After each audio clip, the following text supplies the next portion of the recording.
Hi, ako po si Kitchen Boy PH. Ang lahat ng alam ko sa kusina, natutunan ko hindi sa cookbook o sa YouTube, kundi sa puso.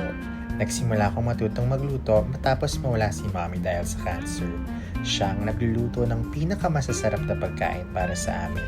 At ngayong wala na siya, bawat paghawak ko sa sandok, bawat timpla, naiisip ko siya lagi sa kusina. Wala akong sinusundang recipe pero sapat na ang panlasa at pagmamahal na iniwan niya sa akin. Sama-sama tayong magluto, kumain at alalahanin ang mga lutong mula sa puso. Welcome sa Kitchen Boy PH.